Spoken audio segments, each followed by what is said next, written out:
കേരള ബ്ലാസ്റ്റേഴ്സിനെ സംബന്ധിച്ചിടത്തോളം പ്രതികൂല സാഹചര്യങ്ങളാൽ നിറഞ്ഞ ഒരു സീസണാണ് കടന്നു പോയിക്കൊണ്ടിരിക്കുന്നത്.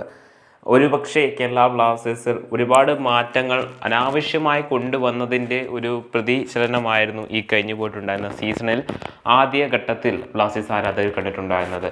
ഏതാണ്ട് 6ഓളം മത്സരങ്ങൾ തുടർ തോൽവി അറിഞ്ഞ് ഒരു വിജയം പോലും ഇല്ലാതെ നിൽക്കുന്ന ഒരു സിറ്റുവേഷനിൽ കോച്ചിനെ വരെ മാറ്റി പരിശ്രമിക്കേണ്ട ഒരു അവസ്ഥയിലേക്ക് ബ്ലാസ്റ്റേഴ്സിനെ കൊണ്ടുചെന്ന് എത്തിക്കുന്നതിൽ മാനേജ്മെൻറ്റിൻ്റെ ഒരു തെറ്റായ പല തീരുമാനങ്ങളും താങ്ങിയിട്ടുണ്ട്, അല്ലെങ്കിൽ ആ ലെവലിലേക്ക് വന്നിട്ടുണ്ട് എന്ന് നമുക്ക് കാണുവാനായിട്ട് സാധിക്കുന്നുണ്ട്. ഇതിനെ തുടർന്ന് കേരള ബ്ലാസ്റ്റേഴ്സിൻ്റെ പല പ്രമുഖ ഫാൻ ഗ്രൂപ്പുകളും കേരള ബ്ലാസ്റ്റേഴ്സിനെതിരെ ബോയ്ക്കോട്ട് നിലവിൽ കൊണ്ടുവരികയും ആരാധക സംഘടനകൾ കേരള ബ്ലാസ്റ്റേഴ്സിന് വേണ്ടി മത്സരം കാണുവാനായിട്ട് സ്റ്റേഡിയത്തിൽ എത്താതെ വരുന്ന ഒരു സിറ്റുവേഷനും ഏതാണ്ട് 30,000-ഓളം കാണികൾ ഓരോ മത്സരത്തിലും എത്തിക്കൊണ്ടിരുന്ന കേരള ബ്ലാസ്റ്റേഴ്സിൻ്റെ വെസ്റ്റ് ഗാലറിയും ഒക്കെ തന്നെ കാലിയായി കിടക്കുന്ന ഒരു സിറ്റുവേഷനിലേക്ക് നീങ്ങുന്ന ഒരു അവസ്ഥ നമ്മൾ കണ്ടിട്ടുണ്ടായിരുന്നതാണ്. ഈ ഒരു സിറ്റുവേഷനിൽ നിന്ന് കേരള ബ്ലാസ്റ്റേഴ്സിന് കൂടുതൽ നിലവിൽ മത്സരങ്ങൾ, അതായത് പുതിയ കോച്ച് വന്നതോടുകൂടി, ആഷ്ലി വെസ്റ്റ്വുഡ് വന്നതോടുകൂടി നിലവിൽ അവസാന 4 മത്സരത്തിൽ ഒരു അൺബീറ്റൻ സ്ട്രീക്ക് ബ്ലാസ്റ്റേഴ്സ് തുടരുകയാണ്. 3 വിജയങ്ങളാണ് ആ 4 മത്സരത്തിലുള്ളത്. അങ്ങനെയുള്ള ഒരു സിറ്റുവേഷനിൽ കേരള ബ്ലാസ്റ്റേഴ്സിന് തങ്ങളുടെ നഷ്ടപ്പെട്ടു പോയുള്ള ആരാധകരെ തിരിച്ചു പിടിക്കേണ്ട ഒരു ആവശ്യകത പലയിടത്തും നമുക്ക് കാണുവാനായിട്ട് സാധിക്കുന്നുണ്ട്. അതിനുവേണ്ടി അല്ലെങ്കിൽ ആ ഒരു തരത്തിൽ പല ബ്ലാസ്റ്റേഴ്സിൻ്റെ ഫോർമർ താരങ്ങളുമൊക്കെ, അതായത് CK വിനീത്, മുഹമ്മദ് റാഫി തുടങ്ങിയ താരങ്ങളൊക്കെ തന്നെ കളി കാണുവാൻ വേണ്ടി ആവശ്യപ്പെടുന്നതൊക്കെ നമുക്ക് കാണുവാനായിട്ട് സാധിക്കുന്നുണ്ട്. ഇതിനെയൊക്കെ തുടർന്ന് പല വിമർശനങ്ങളും നമുക്ക് ഉയർന്നു വരുന്നതായിട്ട് കാണുവാനായിട്ട് സാധിക്കുന്നുണ്ട്. മാനേജ്മെൻറ്റിൻ്റെ ഭാഗത്തു നിന്നുള്ള നീക്കങ്ങളാണ് എന്ന തരത്തിലൊക്കെ തന്നെ റിപ്പോർട്ടുകൾ, അങ്ങനെയൊക്കെ തന്നെ ആരാധകർ ചൂണ്ടിക്കാണിക്കുന്ന ലെവലിലേക്ക് കാര്യങ്ങൾ എത്തിയിട്ടുണ്ട്.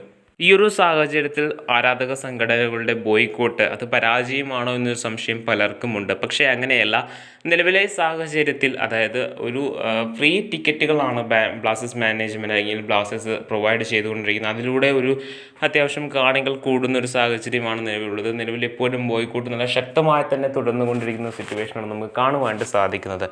തീർച്ചയായും ഈ ആരാധന സംഘടനകൾ ഒരിക്കലും ആരാധകരെ ഇതിൽ നിന്ന് വിലക്കുന്നില്ല. മറിച്ച് ഇവർ അതായത് സംഘടനകൾ വഴിയുള്ള സെയിലുകളും മറ്റു കാര്യങ്ങളും ഒക്കെ തന്നെ കംപ്ലീറ്റ്ലി ബ്ലോക്ക് ചെയ്തിരിക്കുന്ന സിറ്റുവേഷനാണ് എന്നാണ് നമുക്ക് അറിയുവാനായിട്ട് സാധിക്കുന്നത്. കേരള ബ്ലാസ്റ്റേഴ്സിനെ സംബന്ധിച്ചിടത്തോളം മാനേജ്മെൻറ്റിൻ്റെ പല തരത്തിലുള്ള തീരുമാനങ്ങളും ഒക്കെ തന്നെ കൊണ്ട് തന്നെയാണ് ഈ ഒരു ആരാധക സംഘടനകളെല്ലാം തന്നെ ബ്ലാസ്റ്റേഴ്സിനെതിരെ തിരിഞ്ഞിട്ടുള്ളത്. അതായത് ഒരിക്കലും ടീമിനെതിരെ അല്ല, മറിച്ച് മാനേജ്മെൻറ്റിനെതിരെയും മാനേജ്മെൻറ്റിൻ്റെ മാറ്റത്തിൽ അല്ലെങ്കിൽ ബ്ലാസ്റ്റേഴ്സ് മാനേജ്മെൻറ്റിൽ അപ്ഡേഷൻ വേണമെന്ന തരത്തിലുള്ള ആവശ്യം ഉന്നയിക്ക് നമുക്ക് കാണുവാനായിട്ട് സാധിക്കുന്നുണ്ട്.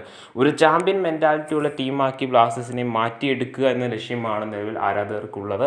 ആ ഒരു ലെവലിലേക്ക് കാര്യങ്ങൾ എത്തിക്കേണ്ട ഒരു ആവശ്യകതയുമുണ്ട്. ആ ഒരു ലെവലിലേക്ക് ആയതുകൊണ്ടാണ് ഇത്രയും പ്രശ്നങ്ങളും പ്രതിസന്ധികളും ബ്ലാസ്റ്റേഴ്സ് നേരിട്ടിട്ടുള്ളത്. എങ്കിൽ പോലും നിലവിൽ അവസാന 2 കളികളും ബ്ലാസ്റ്റേഴ്സ് തുടർജയമാണ് നേരിട്ടുള്ളത്. വളരെ മികച്ച ഒരു റൺ നിലവിൽ ആഷ്ലി വെസ്റ്റ്വുഡിൻ്റെ കീഴിൽ നടത്തിക്കൊണ്ടിരിക്കുകയാണ്. ഈ പരിശീലകനെങ്കിലും ഇനി ബ്ലാസ്റ്റേഴ്സ് നിലനിർത്തുവാനായിട്ട് സാധിക്കട്ടെ, അല്ലെങ്കിൽ നിലനിർത്തട്ടെ നമുക്ക് പ്രതീക്ഷിക്കാവുന്നതാണ്.